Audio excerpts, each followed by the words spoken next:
semuanya, selamat datang kembali di channel Jason Wilbur. Senang sekali bisa menyapa kalian lagi. Pernah nggak sih kalian bertanya-tanya, kenapa ada laut yang namanya Laut Mati? Apa benar-benar mati? Kok bisa ada? Nah, di episode kali ini, kita akan melakukan perjalanan virtual ke salah satu tempat paling unik di muka bumi ini untuk mengupas tuntas sejarah dan fakta luar biasa di balik Laut Mati. Siapkan camilan kalian, kita mulai petualangannya sekarang. Jadi, apa sih Laut Mati itu? Sebenarnya, Laut Mati ini bukan laut loh, melainkan danau garam raksasa yang terletak di perbatasan antara Yordania dan Israel. Tempat ini memegang rekor sebagai titik terendah di daratan bumi, sekitar 430 meter di bawah permukaan laut. Bayangin aja, kita ada di dasar sebuah cekungan besar. Untuk memahami kenapa Laut Mati bisa ada, kita harus mundur jutaan tahun yang lalu. Dulu, daerah ini merupakan bagian dari lautan luas yang terhubung ke Laut Mediterania. Namun, pergerakan lempeng tektonik, yaitu lempeng Arab dan lempeng Afrika, menciptakan lembah celah Yordan. Pergerakan ini mengangkat daratan di sekitarnya dan memutus hubungan danau purba ini dari laut lepas. Jadilah ia danau yang terisolasi. Awalnya, danau ini jauh lebih besar dari yang kita lihat sekarang, membentang dari Danau Galilea di utara hingga jauh ke selatan. Para ahli geologi menyebutnya Danau Lisan.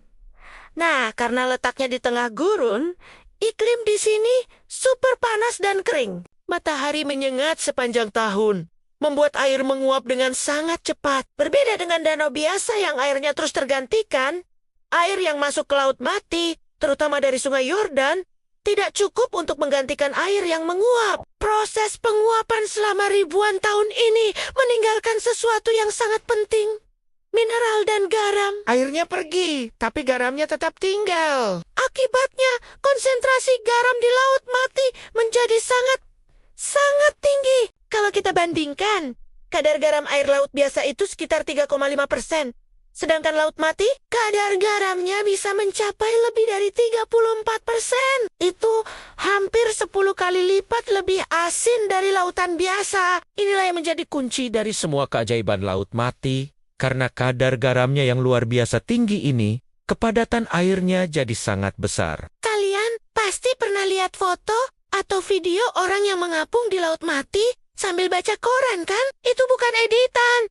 Itu beneran terjadi. Saking padatnya air di sana, tubuh manusia jadi sangat mudah mengapung. Kamu nggak perlu jago berenang, cukup rebahan saja di air, dan kamu akan terapung dengan sendirinya. Rasanya benar-benar unik, seperti melayang di angkasa. Tapi ingat, jangan sampai airnya masuk mata atau mulut ya. Rasanya perih dan tidak enak banget. Nah, karena kondisi super asin inilah, hampir tidak ada kehidupan makroskopis seperti ikan atau tumbuhan laut yang bisa bertahan hidup di dalamnya. Inilah alasan kenapa danau ini dinamakan Laut Mati. Bukan karena angker atau ada kutukan, tapi murni karena kondisi lingkungannya yang ekstrem. Meskipun begitu, bukan berarti tidak ada kehidupan sama sekali. Para ilmuwan telah menemukan beberapa jenis mikroba dan bakteri khusus yang mampu beradaptasi dan hidup di lingkungan super asin ini. Mereka adalah para superhero dunia mikro. Laut Mati juga punya peran penting dalam sejarah peradaban manusia. Sejak zaman kuno, tempat ini sudah menjadi pusat perhatian. Orang Mesir kuno menggunakan aspal alami yang muncul dari dasar Laut Mati untuk proses mumifikasi. Ya, aspal. Selain itu, garam dan mineral dari Laut Mati sangat dihargai. Konon, Ratu Cleopatra dari Mesir sangat menyukai produk kecantikan dari lumpur Laut Mati. Iya. Bahkan, membangun spa dan pabrik kosmetik pertama di dunia di pesisir Laut Mati. Lumpur hitamnya yang kaya mineral dipercaya punya banyak manfaat untuk kesehatan kulit. Sampai sekarang, banyak orang datang dari seluruh dunia untuk terapi lumpur. Mereka melumuri seluruh tubuh dengan lumpur hitam ini, membiarkannya kering di bawah matahari, lalu membilasnya di air danau yang asin. Katanya sih, bisa membuat kulit jadi halus, kencang, dan membantu mengatasi berbagai masalah kulit. Salah satu penemuan arkeologi paling penting di abad ke-20 juga terjadi di dekat Laut Mati. Yaitu penemuan gulungan naskah Laut Mati atau Dead Sea Scrolls. Pada tahun 1947, seorang gembala muda secara tidak sengaja menemukan beberapa guci kuno di sebuah gua di daerah Qumran. Di dalamnya terdapat ratusan naskah kuno yang ditulis di atas perkamen dan papirus. Naskah-naskah ini ternyata berisi salinan teks-teks Alkitab Ibrani tertua yang pernah ditemukan, serta tulisan-tulisan lain dari komunitas Yahudi kuno. Penemuan ini memberikan wawasan yang luar biasa tentang sejarah agama dan kehidupan pada masa itu. Namun, di balik semua keajaiban dan sejarahnya, Laut Mati saat ini menghadapi ancaman serius. Permukaan airnya menyusut dengan kecepatan yang mengkhawatirkan, sekitar 1 meter setiap tahunnya.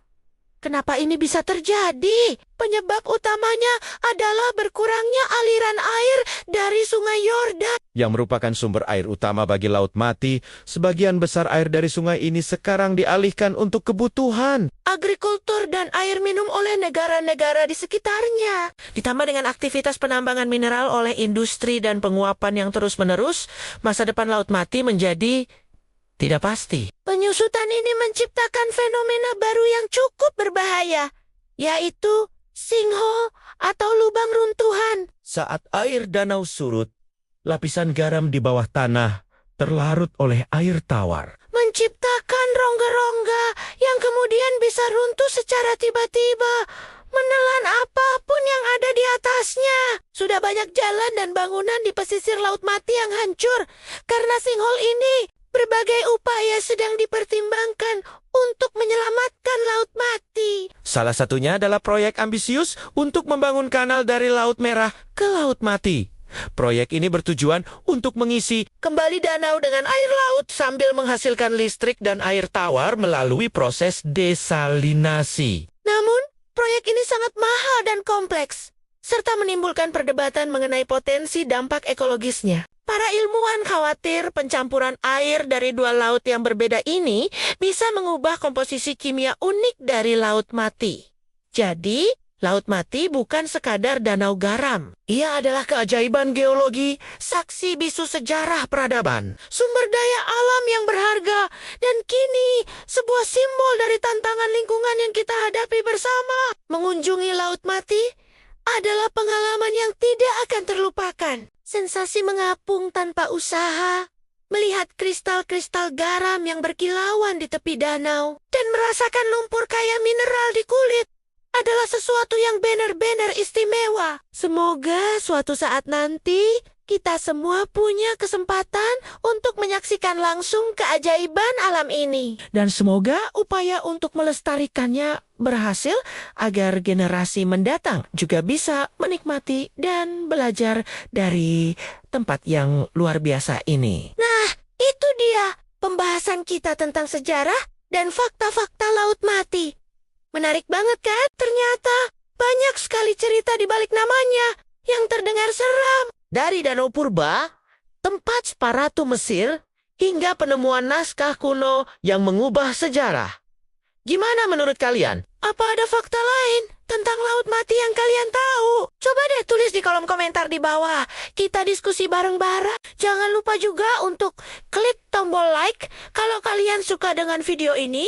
Dan yang paling penting, subscribe channel Jason Wilbert dan nyalakan lonceng notifikasinya biar kalian gak ketinggalan petualangan kita selanjutnya. Terima kasih banyak sudah menonton sampai akhir. Sampai jumpa di video berikutnya. Tetap penasaran dan terus belajar. Bye-bye.